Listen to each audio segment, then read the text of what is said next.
Welcome to the Owens Recovery Science Podcast, where we dive deep into all things blood flow restriction training. I'm your show host, Johnny Owens, and whether you're a clinician, researcher, or athlete, you've come to the right place. Each episode, we break down the latest research, interview leading experts, and translate complex science into practical applications. We're here to bridge the gap between laboratory findings and real-world implementation.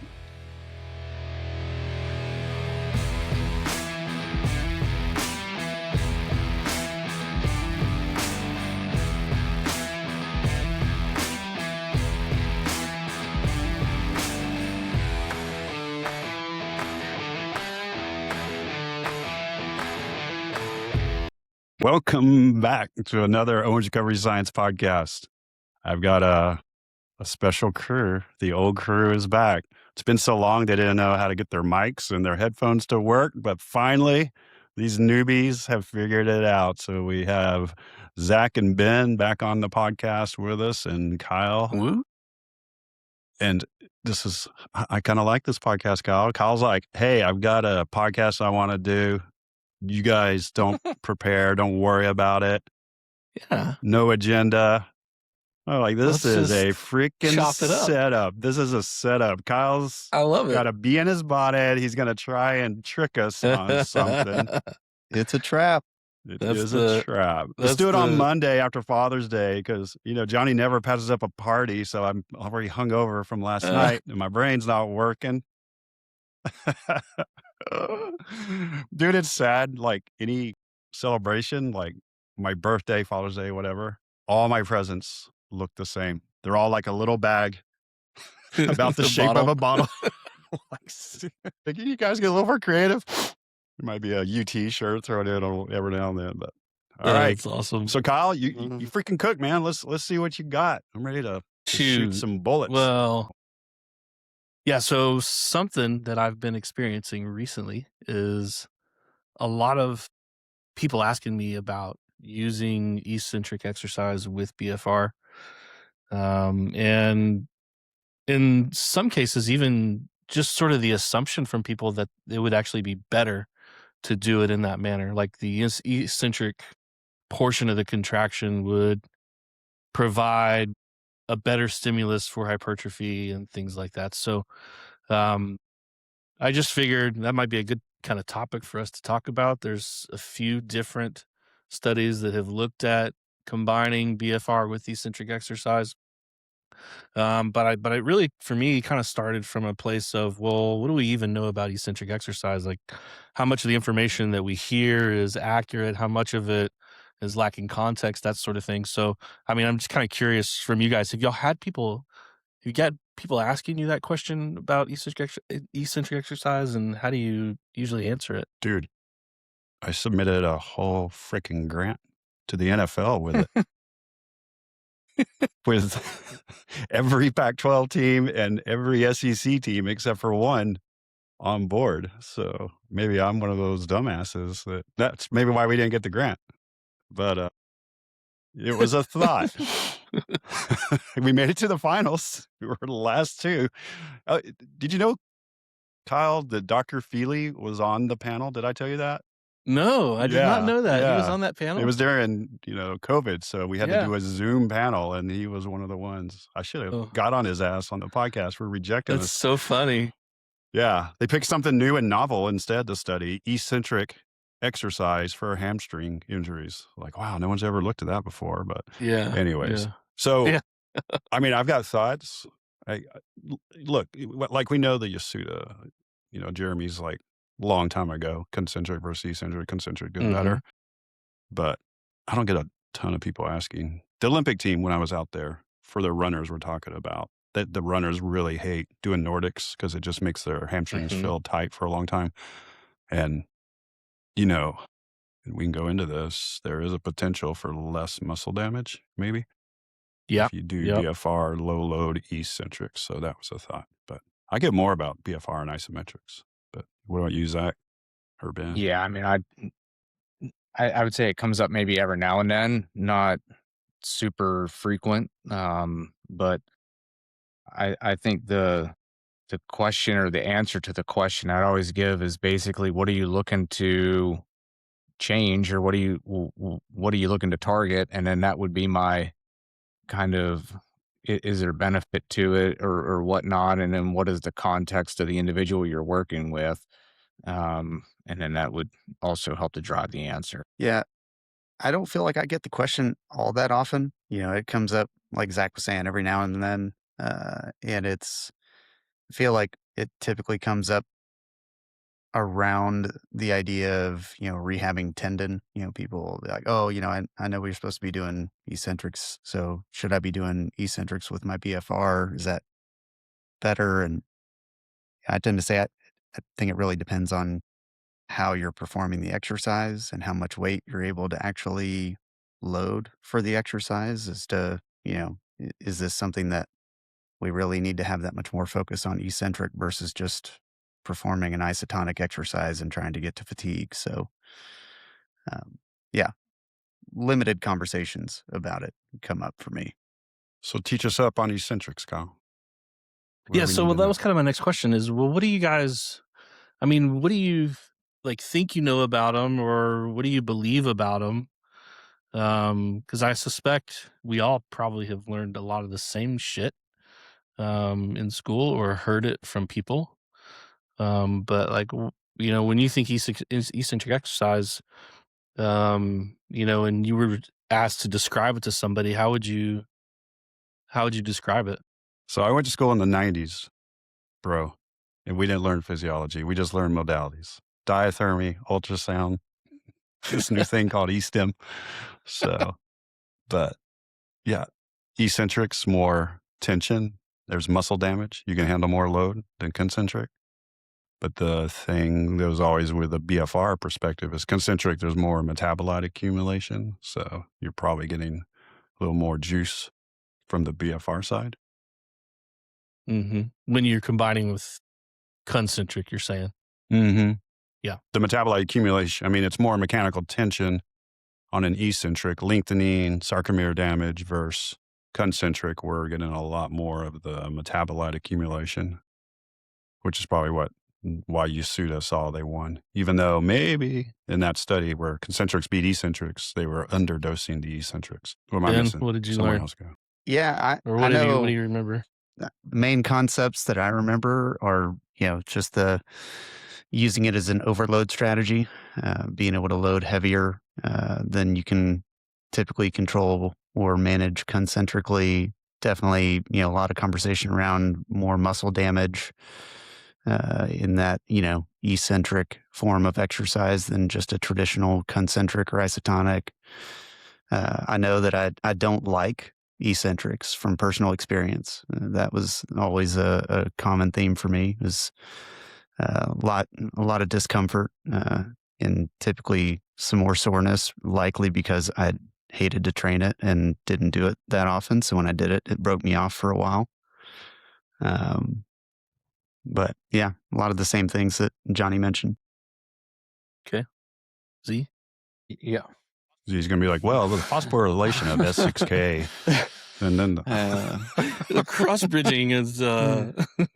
I mean, that's not what we're going for right now so much. So it's just like general beliefs, general thoughts that are out I there think that you've heard, my opinion on that kind of thing. eccentrics has changed recently, or has evolved. I would say in school, and even early on since I was a PT, um, people had this belief that eccentrics were superior, whether that be in terms of muscle or predominantly tendon. But I think a lot of things have changed with that. I think it was Johnny mentioned Nordics and whatnot, and I think one of the things that we see with Nordics with eccentrics is that's really not the end all be all. And there's a lot of emerging evidence now that says that Nordics may not be as beneficial as we originally thought they were, largely as it relates to the specific muscle involved, and the action on the joint, the knee versus the hip. But yeah, I think things have changed with eccentrics and what I believe to be effective. Okay. Um, let me see if these ring true with you. Just like I wrote down, I I've heard people say eccentrics prioritize like the recruitment of type 2 fibers. Have y'all heard that out there Not in till the I read your ethos? agenda. Not till you read my. I mean, Okay, so you I think hadn't heard that. from a All right. loading All right. from yeah, if you look at it like you're going to basically be able to load the muscle more, so you would load an eccentric more. I would say that yeah, you could believe that. I Yeah, can make some logical sense of it. So Yeah. but let me constrain that a little bit then, though. The context of that statement, eccentrics recruit more type 2, is irrespective of load. So it is saying, regardless of the load, you're going to prioritize the recruitment of type 2 fibers. That's the context of that statement that's out there. If y'all heard that, or do you go bullshit? I think bullshit. Okay. I would All right. Because then you would just get yoked by right. I doing mean, like if nothing. I just straighten my elbow, I I don't think I'm recruiting a Right. ton of type 2 fibers. But yeah, right. Yeah, drinking. Right. Right. I've heard eccentric So exercise. that's a myth, right? We myth that. I'm or not is this saying a the yay or setup? nay. No, I'm just saying, all I'm saying is these are the things that I have heard, that I've heard out there in the ethos and talking to people and just like picking up stuff and looking at things. Like, this is what I read on Instagram when somebody provides some sort of an explanation.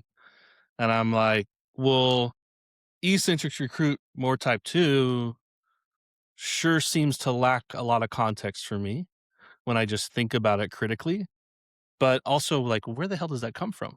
Is sort of where my head goes too. Like, why would people have that belief and that belief be repeated from multiple sources that are not, related to one another in any way? So, that's one that I have heard a number of times. I've also heard eccentrics cause more damage than concentric exercise, which you guys, obviously context within load, but I feel like you would echo that to a degree based on what you have said. Eccentrics are stronger, right? You're stronger eccentrically, right? Okay. 20 to 50% or something like that. Somewhere in that neighborhood. Yep.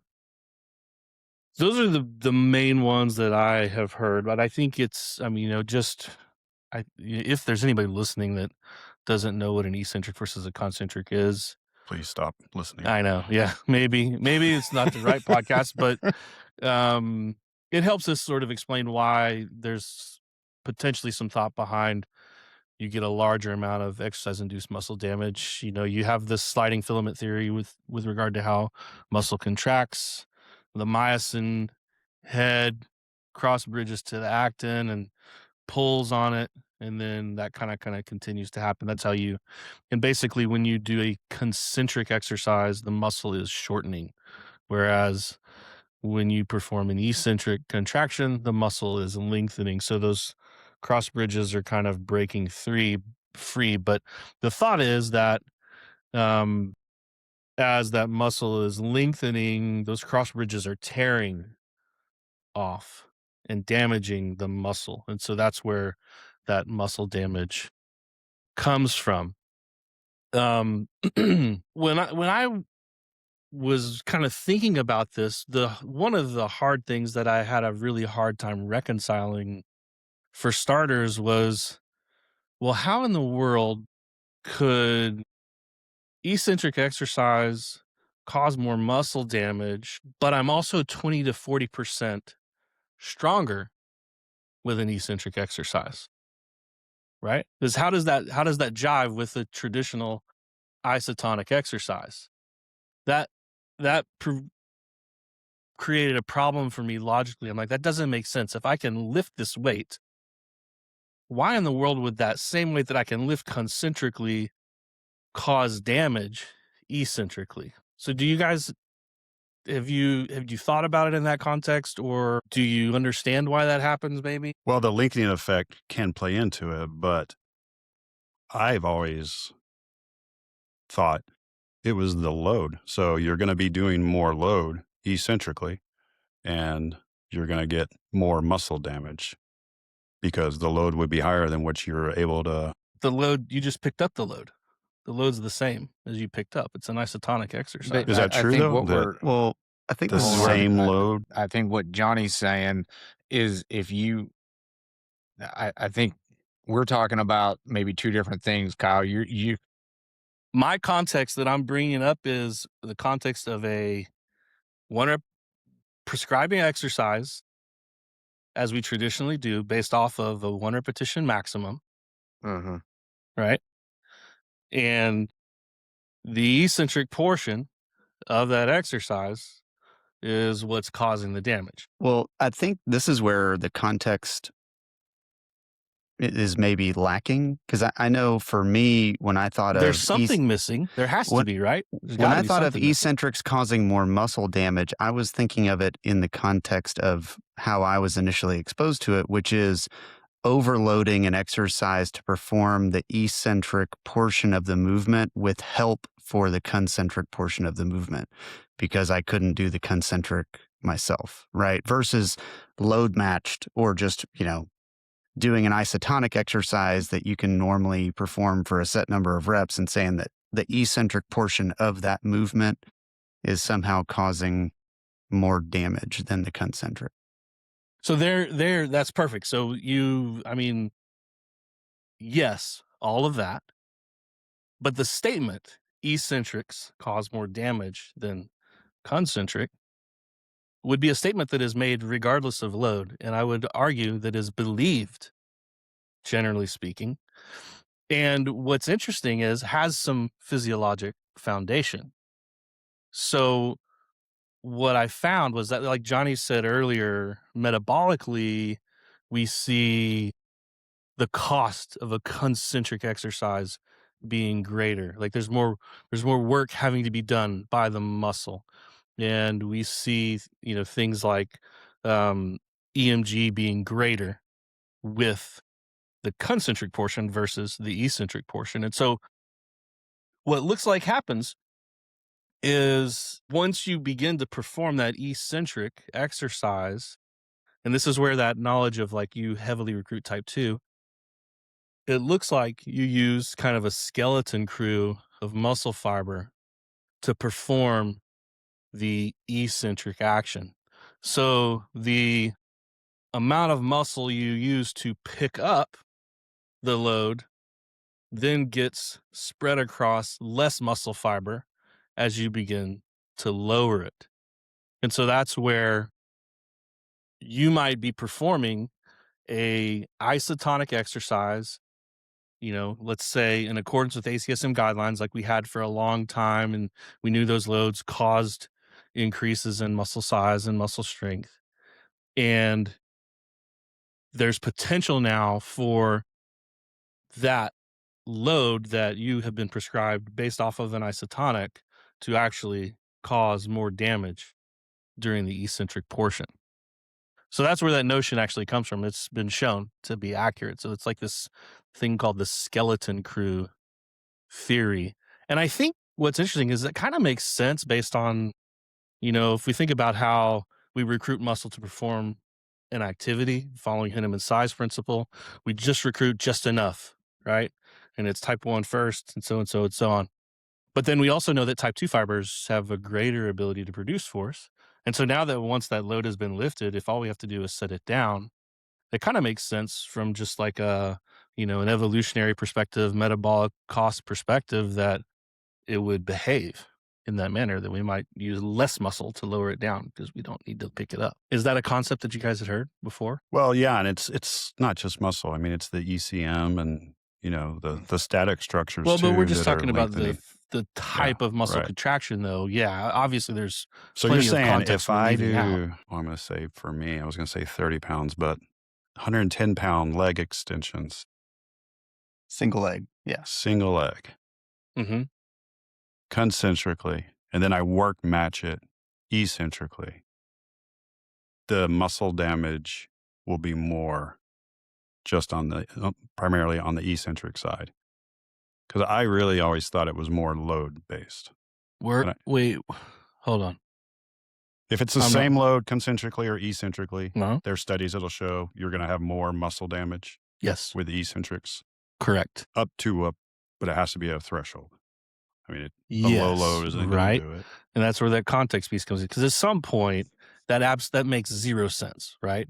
Like, it doesn't make any sense at all that you could pick up a 30% load in the eccentric portion. To Zach's point earlier on, like we were just talking about extending his elbow or something like that. I'm obviously not causing a lot of muscle damage with that. But so at some point, the mechanical sort of structure of muscle, it has a threshold where that does not ring true. And it looks like that's probably around like that 50 to 65% load, which I think, again, kind of goes back to our sort of belief of how muscle used to adapt. We used to think you had to break it down, right, and then repair it and build it back up.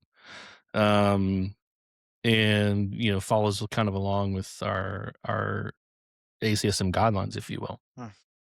Right. Well, I'm glad ChatGPT taught you well, Kyle. Yeah. ChatGPT plus all the different papers that I have in my paper pile, and just asking it questions over and over and over, because I'm just like, I don't understand how this really works. I don't think. So then if we're talking muscle damage, and exercise physiology, we obviously start thinking about DOMS, just the delayed restoration of strength, those sorts of things. But we also have this thing called the repeated bouts effect, right? That sort of makes us more resilient to damage, if you will, or soreness at least, after even just like a second exposure to exercise. So I guess my question then to you guys would be, how do you feel, like, what's your understanding of how like the repeated bouts effect sort of fits into this role with eccentric exercise? Like, what have you learned, or what do you know? And we'll talk about maybe what we think happens, at least. Well, Anyone? Zach? Ben? Let Zach take it this time. Well, you look like you was about with to talk. Nordics, it's been shown that there's a repeated bout effect where initially there's a significant increase in whether it be muscle damage, however you measure that, assess that. It could, you could use DOMS with that. And then as that, your protocol, your program that you're doing with Nordics, as that increases, there's less and less muscle soreness, muscle damage as the deal goes on. And I always tell people this is really kind of where it ties in with your ACSM guidelines, where they're not just a load dependent guideline, there's a duration dependent guideline. And this is where we moved away from the idea that muscle damage is necessary to provoke a hypertrophy response, because you're not building muscle if you're constantly breaking muscle down, and then that protein synthetic response is directed towards repairing damaged muscle versus growing healthy muscle. So Yeah, and it's, with each exposure, that's why the first, was a Stu Phillips stuff where it was like the muscle damage is just the cost. But eventually the anabolic side starts to take over, and then you start to get hypertrophy, not just muscle fiber, but you're getting collagen synthesis, which is working on the ECM and making those structures more resilient and strong over time. And in my mind, that's always what we got from the repeated bout effect. Basically, I think, Kyle, you said it becomes more resilient. So you're able to tolerate. Yeah. Because just literally one exposure can create a repeated bouts effects that lasts something like 6 months. I browsed over that exact paper that I'm pretty sure, kind of kicked off this question, Kyle. They're talking about potentially you lose it around 9 months after the exposure. It's wild. It lasts for a very long time. How do they measure that? Great question. That's a good question. Call them bullshit. Yeah, that's good luck controlling that study. I think that would probably vary, what are you looking at, um, individuals in that study, you know? I think they were primarily looking at indirect markers of damage after, It's the most exposure to common. Yeah, eccentrics. Yeah. that's the most common. But ultimately, the point is that just exposing one time really creates a very robust protective effect to a secondary exposure. Um, now so the question then becomes, well, Based on one paper? I mean, what that's is been actually shown over and changing? over. No, I mean this is generally kind of accepted physiology that's out there. Stephen Patterson spouted that very fact to me at CSM. What was it, 6-7 years ago? He was like, yeah, like, it's something crazy, like 6 months of protection you get from So a what I'm damaging hearing effect. here, Kyle, is that my current, exposure that I'm giving myself to eccentrics of, once or twice a year is One and done, plenty, and I baby. don't We're ever need to good. do more eccentrics Well, than what I'm currently I doing. didn't. I Yeah. maybe I don't know. I don't think so. Because we certainly know different things about. Well, it depends on what you're trying to accomplish. If you're Should just have trying to told not that get sore from Brazilian doing them, striker that pulled his hammy, yeah, man. Like, if you would have done your one bout. your one bout. Okay, then what's the mechanism of that? Well, so I lost my train of thought. Dang it, I hate it. No, you just didn't know. You weren't prepared for that. You You got come me. back, No, I Mr. was. Reading You got off me your. thrown off. I've been working on So this for we were months. talking about the repeated bout effect Not lasting months. 6-9 months. Yeah. And I was like, why? So, okay, so this is where I was headed with that. Like mechanistically, the question then kind of becomes sort of like what happened? What's going on there? Like, why would that be? And so there were two general theories for a very long time. And I would say that they're still kind of out there. One is that you add longitudinally sarcomere to the sarcomere, the disruption of the Z disc happens, and then you kind of add longitudinally there. And so the addition of sarcomerogenesis is what it's called, provides protection. The second thought is that you get better at recruiting muscle. So there's some sort of neurophysiologic change that you recruit muscle in a different fashion. So that skeleton crew idea that I mentioned initially, where you're really just kind of going type 2, now that shifts a little bit and you recruit a little bit more type 1 and you're just a little bit better at doing that eccentric. And so now the sheer effect of like pulling the myosin chain head off of and ripping the cross bridges apart and damaging the muscle doesn't happen because you are spreading that out. The problem with that is you don't see increases in EMG through like a second, third exposure, whatever, when you're performing the eccentric portion. And the idea that you would actually add like contractile elements after a single exposure, like when you think about that critically, doesn't make a whole lot of sense. And really, honestly, the recruitment of muscle, ordering that differently just through one exposure doesn't really seem to follow, I feel like, what we see in physiology. It's like you've got to like repeatedly do things to convince the body to add muscle, to require more nutrients, et cetera, to function. And so Back to those my it's things don't bullshit really statement. don't seem to add up. What'd you say? I said we're back to it's bullshit. Yeah, right. Well, I mean, I think it's just important to Show kind me of a mechanism or I don't believe it. at least ask the question, like, what the hell's going on here? Um, so that's where I think this ECM seems to kind of make the most sense and kind of come into play.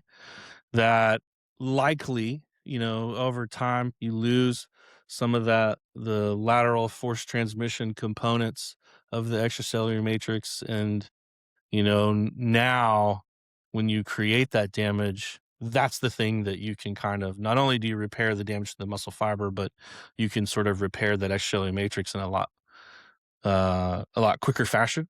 And what's wild is something like 80% of the load that you lift concentrically is spread laterally into the extracellular matrix.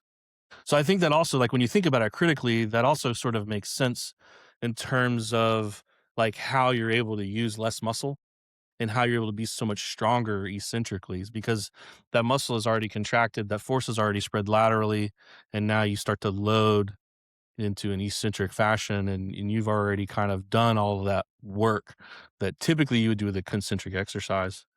Um, The ECM's amazing. Like, Amazing. Yeah. we worked with that a lot during the wars, and you can take the ECM and implant it into different tissues, and it will grow those tissues.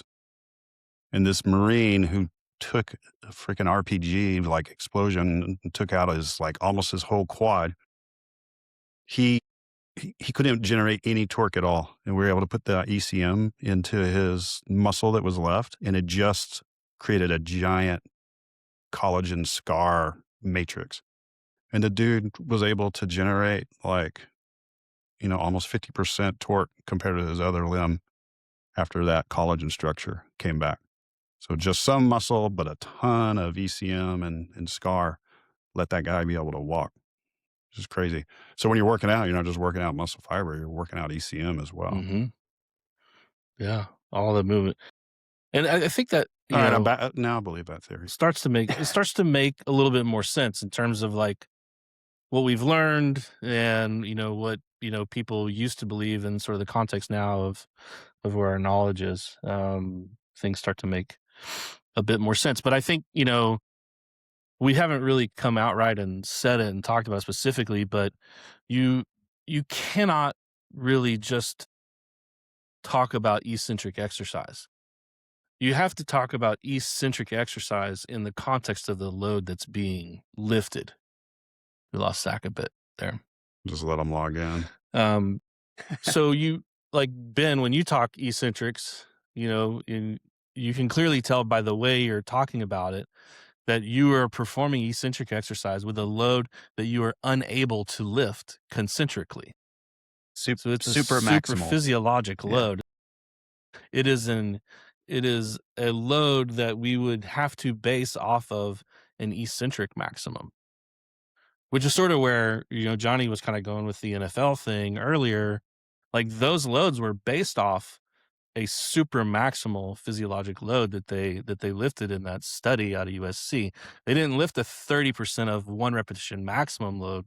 They lifted a 30% load of the maximum amount of force they were able to produce eccentrically as measured with a Nordic exercise. Makes that context of that study, understanding that really important, because if you just look 30% one rep max load, which I think is how it's written, like when they're just kind of abbreviating in there, you think concentric, but it's actually not. It was probably more like a 60% load or something like that they were actually doing. Todd got eccentrically. badass results too, Yeah. man. Well, And they got great results. Yeah, they did. And he was on my he was my co-author on this grant. Yeah. the thing that I'd like to go back to that paper for, and it might be there, I'm not sure, is what is the perceptual side of that, because the idea of the volume of reps that they did at that intensity with that, that's a lot of eccentric volume that they did, and at an 80% pressure, which that alone for hamstring isolated stuff is also pretty rough. I mean, I could see it being significantly effective, and especially compared to, like Johnny brought up the Yasuda paper earlier, 30% of a concentric max when done with an eccentric biased, movement comparing to concentric, it's, didn't really do anything. It wasn't enough. And so, Right. Well, and there's the pseudo, what is it? It's a mouse, I think. The mouse study. Yep. Yeah. So a high eccentric load without BFR, there's a lot of muscle damage. And when they put the cuff on, almost no muscle damage. So it might suck when you're doing it, but what really sucks about eccentrics is day 2, 3, 4. And that's what Todd was saying is like these guys were like, they actually were preferring the BFR because they weren't as sore. That pseudo paper, for listeners, the pseudo paper is a rat study or a mouse. I think it's a rat study, where they induce a maximal contraction via neuromuscular stem.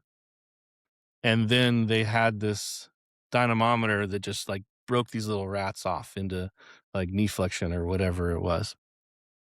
And so what's wild about the type of muscle damage that's caused there is it's like instead of where like normally in humans, if you biopsy, it's like little dents and chunks kind of taken out of the muscle. As I understand it in reading that paper, like the muscle damage is like the length of the fiber. So it's like crazy worse than like the normal muscle damage Those little you rats would were get. like, damn, man. I don't know what they did to me while I was asleep, but I can hardly These- walk right now. Yeah, exactly. Well, so we need to get to then, what are your thoughts? Well, I'm not trying to hijack your podcast, Kyle, No, but then no. what are your thoughts on should you do BFR with Eccentrics? Because our whole point, obviously, after Todd's work, and, we had all this other stuff in there, the pseudo paper, and I forgot, maybe it was the one where they did low load to failure and low load with BFR Eccentrics. And it was, again, similar results, but a third of the work.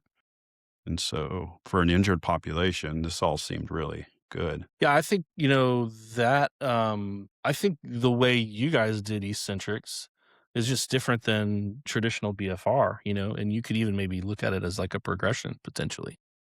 Maybe you start with a traditional isotonic where you're using a 30% concentric load with BFR, and then you maybe progress to this sort of supra physiologic load, or a load just more based off of an eccentric maximum than a concentric maximum. Well, what I thought we did, it was slick, because it was in a team setting and they were all going to be getting strength testing. Mm-hmm. We got pre-injury baseline eccentric 1RM. And even though they might change during the season, we had a ballpark of each player when they got, because we definitely couldn't test it after a hamstring injury, but we knew what it was, so we had a target to go after. Yeah, not everyone can do that, but if you're in a team setting, that's one way. If you're like, well, for my guys that are going to pull a hammy, I could do this BFR in the early phase and get basically what Todd showed. Everything was equal to lift and heavy eccentrically and less muscle damage. Yeah. And maybe some analgesia. Yeah. This is one of those places where I tend to think you absolutely can do BFR with an eccentric focus as long as, like we talked about, the context and the parameters are appropriate. I tend to think what most people are doing with BFR is probably light enough that maybe the eccentric focus is not going to do what we intend it to. And that's where, I tend to, when the conversation comes up, that's one of the main points that I make is like, are you really going to be doing enough that the eccentric focus is going to make a difference? Or should we just be doing our isotonic exercise to fatigue?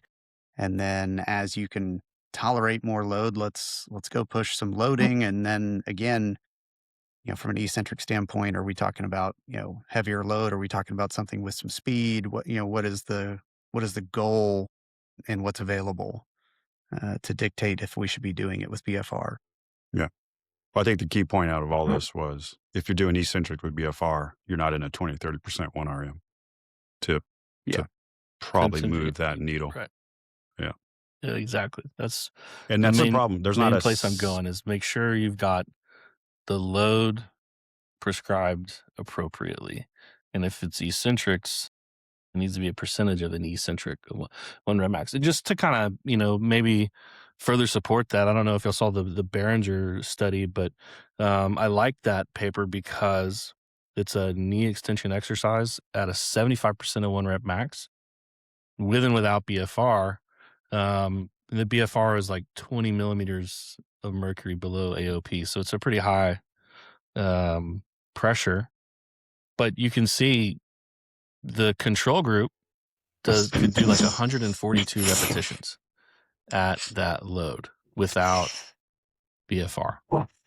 You add BFR and now 85 reps was the max. So you still see an acceleration of fatigue, but it's not as quick as if you were doing an isotonic exercise, and this is a max, like a heavy load, like a 75% load, and they're still doing 85 reps at a 75% load with at least 80% pressure somewhere in there. Mm-hmm. So we see an acceleration Did they of fatigue. measure? I think Go that's ahead. what I was talking about. They got there in a third of the time or whatever. But did they measure muscle be. damage or DOMs or anything? Let me see. I forget. Yeah, they So what'd just they looked at measure? soreness, range of motion, that kind of thing. CK, and didn't see any Yeah. differences between the groups. No different. Yeah. So despite the volume differences, even so, that was one of the thoughts on that paper was, well, maybe because the BFR group did less volume, they didn't see that. But the pseudo paper might suggest that, hey, there's actually protective effect of the addition Mhm. of BFR here. So Yeah. Yep. Yeah. So yet another case of BFR isn't magic and it doesn't fix exercise it doesn't fit your prescription. crappy exercise Yeah. prescription. Yeah. Yeah, But if you exactly. prescribe it right, there could be a play with Eccentrics. And by the way, if any funding mechanisms are listening to this podcast, we still have that grant proposal We are happy to help put ready to together go. a Even though study. the Pac-12 isn't really a thing anymore. We'd have to get some more Yeah, teams, but yeah. It's really not. It's really not. I did want to just kind of highlight one other study, not because it's a great, it's a fine study. It's just not really going to support one way or another what we discussed, but important again, context. So I don't know if y'all saw the Dr. Hill's paper, where they did a bicep curl, but then they measured the non-exercising side. So they did a concentric 1 rep max. I'm sorry, no, it was isokinetic, but eccentric versus concentric with BFR, and then look to see was there like a crossover effect, and they only saw the crossover effect happen in their eccentric group. I would say that the reason I say I wanted to discuss that was because that study shouldn't be used to support, hey, BFR creates a crossover effect, because like when you look at, let's just load this heavy for a crossover effect, you see a greater effect, Yeah. or at least the same magnitude of effect. So there's no reason to do BFR. Just load that heavy if you can to create that crossover effect. And that was always Steve Patterson's point that he made on, cross transfer, crossover. It's like, we know a lot more about heavy load, so why not do the heavy versus trying to say BFR is the thing that's going to give it to you. Stevie boy getting multiple shout-outs on this. Shout-outs, That hey. means I just learned talked to things him the from other that. day. It's been a Yeah. minute. Guess we need to get him back on. Yeah. Well, and then I guess, lastly, another way to just think about your eccentrics was talking about another Euro friend, Alex's eccentric IPC paper. And so doing IPC prior to heavy eccentrics, significantly less muscle damage and soreness. So if you hate, and Ben, maybe you should be IPCN before you do your once a year, to protect you for 9 months, apparently, eccentric work. But yeah, IPC prior, if your athletes hate it, there is at least a study from Alex that showed significantly took down the muscle damage. And that just goes to show you that all of these things are so multifactorial, there's so many different theories as to why there's this protective effect. And then multiple reasons that we can either prove or disprove. And then you have something like that where it's like, well, that could have nothing to do with the lateral force transmission, the protective effect that IPC might provide. So there's clearly more going on than, just a simple. And some of those, there was one, they used 40% LOP. And there's just such big variance sometimes. And when they're like, well, we didn't see a change, like, well, 40% might not be enough. All right. Appreciate y'all humoring anyone, me. Being my I like bonnet. this, man. I like this. I didn't have to prepare hardly at all. Yeah. I think that's a good way to do it, If anyone's going to be at NADA, Ben will be out there. This podcast might come out right before he goes. We have courses all over the place. Focus. BFR with throwing, it's blowing up. So people check out our website, get some courses, and like our freaking podcast, man. We haven't got any likes Are in a you long listening? time. Is anybody actually listening? Yes, still here? Yeah. Are you still there? Would help if we actually keep them coming out regularly, which we're working. We have a ton of badass guests coming We up. do. So Yeah. if you didn't Working on that. hear our last 2 podcasts, they're really good. The one with Dr. Feely, man, learned some cool shit last week, 2 weeks ago, whatever. Good stuff. All right. Great, Cool. guys. Kyle, Yeah. Zach, see you later. Wherever Zach is, Yeah. he's Yeah. out Have to there. He just add had to get Zach's his eccentrics in. Yeah. All right. Well, thanks for having me back on here, guys. It's Yeah, been man. a while. Yeah, it's good to We'll have have you. more. I got a See y'all in about a year. lot of topics. Yep. All right. Later, guys. Later.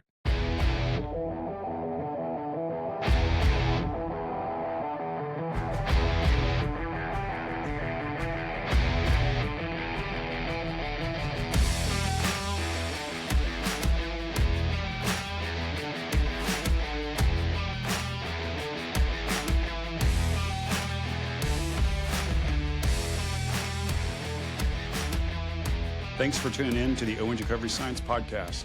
Before we go, a quick reminder that the information discussed on this show is for educational purposes only and is not intended as medical advice. Always consult with your healthcare provider before making any changes to your treatment or training regimen. For show notes and additional resources, be sure to check out owensrecoveryscience.com. And don't forget to like the show and subscribe for more evidence-based insights. Until next time, earn your deflate.